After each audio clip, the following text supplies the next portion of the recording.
शमीर शिब्रा के पास आता है और आकर कहता है कि शिब्रा तुम मेरी मोहब्बत का ये सिला दोगी, मैंने कभी सोचा नहीं था। हाँ, मैं जानता हूँ कि मैंने गलत किया है, लेकिन मेरा अंदाज़ा यानी कि मेरी नीयत बिल्कुल गलत नहीं थी। तुमने तो सारी मेरी हर चीज़ को ख़त्म करके रख दिया। इसको सुनकर शिब्रा कहती है कि नहीं, मैं मज़ीद तुम पे यकीन नहीं कर सकती हूँ।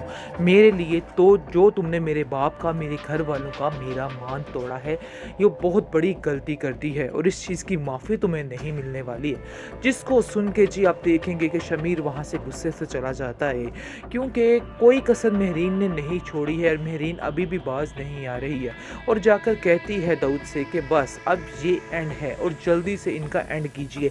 यानी कि शिब्रा ये मत समझिए कि वो पीछे हो चुकी है, अब हमें अपने तरीके से इन लोगों को उससे पीछे करना है। इस कदर इन लोगों को अज़ियतें दी जाएँ, इस कदर इन लोगों के साथ जुल्म किया जाए ताकि ये लोग हमारी ज़िंदगी से पीछे हो जाएं, वरना ये लड़की पीछे नहीं हटेगी। ये सांप ऐसा है जो मुझे डसता ही रहेगा। खैर आप देखेंगे कि वो समझाता है उसको कि तुम फिक्र मत करो शमीर, अब जो मैं कहूँगा वही करूँगा।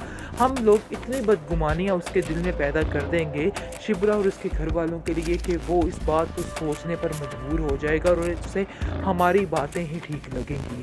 खैर काफ़ी ज़्यादा शिब्रा के खिलाफ वो करता रहता है और पता नहीं क्या से क्या बातें लेकर बैठ जाता है, लेकिन फिर भी शमीर उसकी एक नहीं सुनता है और कहता है कि नहीं, मुझे इन सब बातों पर बिल्कुल भी यकीन नहीं है, मैं आप लोगों की एक बात नहीं सुनने वाला हूँ। वहाँ से वो गुस्से से चला जाता है तो मेहरीन कहती है कि देख लीजिए अभी भी कुछ नहीं बदला है, सारा कुछ वैसे का वैसे ही है। अभी भी इस बात को समझना कि शिब्रा और उसकी फैमिली इससे दूर हो गई है तो ये बहुत बड़ी बेवकूफ़ी हो सकती है। हमें बहुत ही अक्लमंदी के साथ सब कुछ करना है। ये सारे काम जो हैं अक्लमंदी के साथ किए जाने वाले हैं। ऐसे ये काम नहीं हल होने वाले, यानी कि सियासत से काम करना होगा। आप देखेंगे कि वो तरह-तरह की प्लानिंग कर रहे हैं उन लोगों को उससे दूर करने के लिए और उन लोगों को तकलीफ़ें पहुँचाने के लिए। लेकिन वो ये बात नहीं जानते हैं कि उन लोगों पर अगर कोई तकलीफ आई तो शमीर बिल्कुल भी पीछे नहीं हटेगा, बल्कि शमीर उसका भरपूर साथ देगा और इन लोगों से पीछे हट जाएगा। ये उनकी गलतफहमी है क्योंकि वो समझ रहे हैं कि वो उनसे पीछे हटेगा, हालांकि वो महरीन तो उसके दिल से उतर ही चुकी है, लेकिन उसका बाप भी अनकरीब उसके दिल से उतरने वाला है, क्योंकि जब उसको पता चल जाएगा इन सब बातों के पीछे उसके बाप का हाथ है और उसका बाप महरीन के साथ मिला हुआ है, तो वो उसको कभी नहीं छोड़ेगा। वो इस बात को कभी बर्दाश्त नहीं करेगा कि उसके बाप ने उसको धोखा दिया है, क्योंकि पहले ही वो इस बात को लेके काफ़ी ज़्यादा परेशान है और हर वक्त अपनी माँ की याद में खोया रहता है कि उसके साथ धोखा किया गया है। मानना होगा, मैं तुम्हें ऐसे नहीं रहने दूंगी, तुम नहीं जानती हो कि तुम गलत कर रही हो। बाबा की बातों को बिल्कुल मत सुनो और उनकी बातों को इग्नोर कर दो, जो हकीकत है उसका साथ दो और हकीकत यही है कि तुम्हें जो सोच रही हो वैसा ही करना है और ये सब कुछ करने से तुम्हारे हाथ कुछ भी नहीं आने वाला है, बिल्कुल तुम अकेली रह जाओगी। अपने दिमाग से सोचो कि तुम्हें क्या करना है, तुम्हें किसी की एक नहीं सुननी, क्योंकि मैं अब नहीं चाहती हूँ कि तुम्हारी ज़िंदगी के साथ कोई भी खेल खेले। इसलिए बेहतर यही है कि मेरीन को भी अपनी ज़िंदगी से बाहर निकाल फेंको। वो सिर्फ़ और सिर्फ़ तुम्हें ज़लालत के और कुछ नहीं दे सकती है और जानबूझकर तुम्हें खिलाफ़ कर रही है शमीर के। लेकिन तुम्हें ऐसा नहीं करना है, उसके खिलाफ़ बिल्कुल भी नहीं होना है और किसी की बातों में नहीं आना है। सिर्फ़ वो देखो जो सच है और जो तुम्हें सच लग रहा है।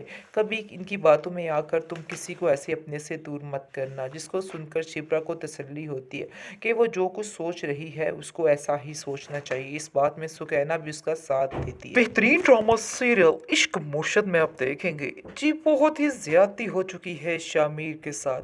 शमीर के हाथ आखिर क्या आया, सारी ज़िंदगी गुलामी कर कर के, ज़िंदगी से मुराद है कि कितना टाइम उसने गुलामी कर कर के शिब्रा और उसके ख़ानदान की, लेकिन असल में आकर देखिए कि शिब्रा का बाप किस तरह से उसको दूध काटता है और कैसे धिक्के मार के वहाँ से निकाल देता है। लेकिन जी सफ़िया बेगम के दिल से अभी तक शमीर उतरा नहीं है। वो चाहती है कि सारे गिले शिकवे ख़त्म हो जाए और वो शमीर की बात मान ले, क्योंकि वो चाहती ही थी शुरू से कि ऐसा ही हो। खैर शिब्रा भी कोई फैसला नहीं कर पा रही, उसको तो तो समझ ही नहीं आ रही कि आखिर वो क्या फ़ैसला करे और क्या ना करे, क्योंकि वो एक गहरी कशमकश में आ चुकी है और उसकी समझ से बिल्कुल बाहिर हो चुका है कि उसको क्या करना और क्या नहीं करना है। इस बात ने उसको मज़ीद टेंशन बढ़ा दी है, क्योंकि वो इतनी सख्त परेशान है कि परेशानी के आलम में वो कहती है कि मुझे तो कुछ समझ नहीं आ रही कि मैं क्या करूँ? मैं किसका साथ दूँ और किसका ना दूँ? वो अपने बाप की तरफ देखती है तो मज़ीद परेशान हो जाती है, क्योंकि उसका बाप चाहता ही नहीं है कि ये लड़की अब मज़ीद अपने कदम आगे बढ़ाए। लेकिन जब वो सुकैना की बातें सुनती है तो फिर वो ढीली हो जाती है और कहती है कि नहीं, मुझे सुकैना की बात ही सुननी चाहिए। सुकैना बिल्कुल ठीक कह रही है, लेकिन उसका दिल भी यही कह रहा है जो सुकैना कह रही है। लेकिन अभी वो खामोश हो जाती है, क्योंकि वो परेशानी के आलम में समझा ही नहीं पा रही कि आखिर उसे क्या करना है और क्या नहीं करना है। लेकिन उसकी माँ उसको कहती है कि बेटा, जो फैसला करना अपने दिल से करना, अपने दिमाग से करना, किसी की ना सुनना। ये तुम्हारी ज़िंदगी है और मैं तुम्हारी ज़िंदगी के साथ कोई भी खिलवाड़ नहीं होने दूंगी। तुम जानती हो, जैसा कि सुकैना की शादी मेरी मर्ज़ी के ख़िलाफ़ की गई है और मैं बिल्कुल भी राज़ी नहीं थी उस घर में उसे भेजने के लिए, लेकिन उसके नसीब के आगे मैं कुछ भी नहीं कर पाई। लेकिन मैं तुमसे सिर्फ़ एक बात करूँगी कि तुम्हें अपनी मर्ज़ी करनी है, किसी की कोई नहीं सुननी। तुम्हारे बाप भी आड़े आ गया तो मैं उसको समझा लूँगी और उसको सँभाल लूँगी। तुम्हें बिल्कुल भी फ़िक्र नहीं करनी, किसी की भी फ़िक्र नहीं करनी है। ख़ैर, काफ़ी ज़्यादा हौसला मिल रहा है, आप देखेंगे कि शिब्रा को इस बातों का, और वो ख़ामोश हो जाती है। लेकिन मेहरीन से जैसे ही उसकी मुलाकात होती है तो मेहरीन उसको कहती है कि बस अब ये काम ख़त्म करो, यानी कि जितनी जल्दी हो सके। मैंने तो तुम्हारे बाप के बारे में सुना था कि वो बहुत ईमानदार इंसान है। आखिर कैसे वो इसको अपना दामाद बना सकता है, कैसे शमीर के साथ तुम्हारी शादी करवा सकता है? उसको ऐसा हरगिज़ नहीं करना चाहिए। इतना बड़ा धोखा भी दिया उसने और आप लोग फिर उस पे कैसे यकीन कर सकते हैं? जिसको सुनकर शिप्रा कहती है कि ये आपका मसला नहीं, ये हमारे घर का मसला है और मैं आपको बिल्कुल भी हक नहीं देती कि आप मेरे घर के मसलों में कुछ भी बोलें।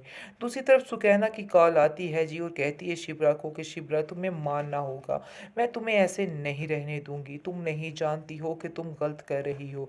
बाबा की बातों को बिल्कुल मत सुनो और उनकी बातों को इग्नोर कर दो। जो हकीकत है उसका साथ दो, और हकीकत यही है कि तुम्हें जो सोच रही हो वैसा ही करना है, और ये सब कुछ करने से तुम्हारे हाथ कुछ भी नहीं आने वाला है। बिल्कुल तुम अकेली रह जाओगी।